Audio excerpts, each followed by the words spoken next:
ఇబ్బందులు ఉన్నాయి. చాలా మంది ఈరోజు మా బిల్లులు రాలేదంటున్నారు. అక్కడక్కడ మా సర్పంచులు రణగొన ధ్వని చేస్తున్నారు మా బిల్లులు రాలేదని. నేను మా సర్పంచ్ మిత్రులను అడుగుతున్నా, అయ్యా నేను వచ్చే నాటికే మీ కాలం అయిపోయింది సర్పంచుల పదవి. మీ సర్పంచ్ పదవులు మీరు సర్పంచులుగా చేసిన పనులు మా హయాంలో చేయలే. ఆనాడు మీరు పనిచేస్తే ఆనాడు బిల్లులు చెల్లించండి. ఆయన మీలాకటి బిల్లులు చెల్లించనివి 1,29,000 కోట్ల రూపాయలు నా నెత్తి మీద అప్పు మోపి పోయిండు. మొయ్యలేనంత భారం నడుము వంగిపోయే పరిస్థితి ఉంది. దాదాపుగా 60,000 కోట్ల రూపాయలు కాంట్రాక్టర్లకు బిల్లులు పెండింగ్ పెట్టిపోయిండు. ఉచిత కరెంటు బిల్లులు 20,000 కోట్లు విద్యుత్ శాఖకు పెండింగ్ పెట్టిపోయిండు. ఇట్లా చెప్పుకుంటూ పోతే ఫీజు రియంబర్స్మెంటు, షాదీ ముబారక్, కళ్యాణ లక్ష్మి ప్రతి దగ్గర దొరికిన కాడల్లా అప్పు చేసిండు, అందిన కాడల్లా టోపీ పెట్టిండు. మొత్తానికి 8,29,000 కోట్ల రూపాయల అప్పు నా నెత్తి మీద మోపి బట్టి విక్రమార్క గారి నడుము వంగిపోయే పరిస్థితి రాష్ట్ర వ్యవస్థను, ఆర్థిక వ్యవస్థను మాకు అప్పచెప్పిండు. ఇన్ని అప్పులు, ఇన్ని తప్పులు చేసి ఇంకా ఇవాళ రోడ్ల మీదకి వచ్చి అడ్డమైన మాటలు మాట్లాడుతున్నారు. ఇవాళ వాళ్ళు చేసిన అప్పులను, వాళ్ళు చేసిన తప్పులను సరిదిద్దడానికి రోజుకు 18 గంటలు పనిచేసిన సరిపోని పరిస్థితి.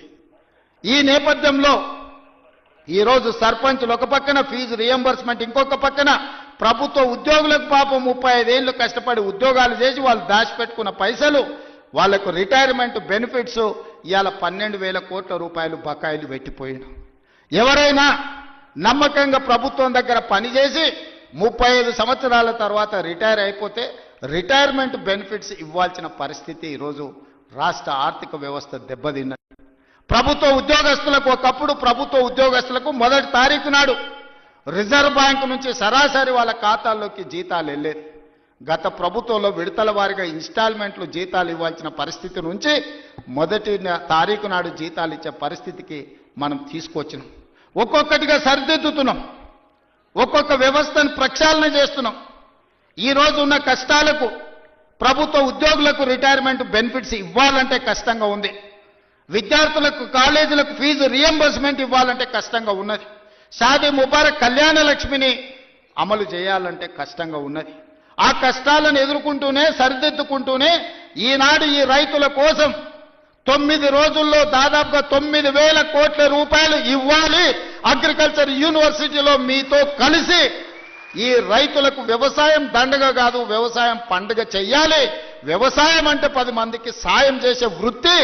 వాళ్ళు కష్టాలలో ఉండి వాళ్ళు కాలిపోతున్న 10 మంది కడుపు నింపాలని ఏ రైతాంగం కష్టపడుతుందో ఆ రైతాంగానికి రైతు భరోసా పథకం ద్వారా ఈనాడు ప్రారంభించి 9 రోజులు తిరిగే లోపల దాదాపుగా 9,000 కోట్ల రూపాయలు, 1,49,00,000 ఎకరాలకు 70,11,984 మంది రైతులకు రైతు భరోసా పథకం కింద నగదు బదిలీ చేయడానికి ఈరోజు ఇక్కడికి వచ్చిన మిత్రులారా, ఇన్ని కష్టాలున్నా, ఇన్ని నష్టాలు రాష్ట్ర ప్రభుత్వానికి ఉన్నా రైతాంగాన్ని ఆదుకోవాలి. రైతు బాగుంటే రాజ్యం బాగుంటుంది. ఇవాళ రైతు చేతుల నగదు ఉంటే అప్పులోల చేతుల బలి కాకుంటాడు. అప్పులకు, మిత్తిలకు ఇవాళ వెళ్ళి రైతు బలి కాకూడదన్న ఏకైక లక్ష్యంతోనే ఈరోజు ఈ కార్యక్రమాన్ని తీసుకున్నాం.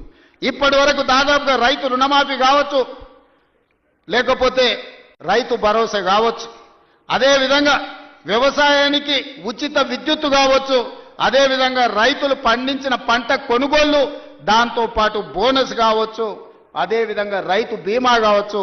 ఈ 18 నెలలల్లా కొనుగోలుతో సహా మొత్తం కలిపితే 1,01,728 కోట్ల రూపాయలు ఖర్చు పెట్టిన రాష్ట్రం తెలంగాణ రాష్ట్రం. ధైర్యంగా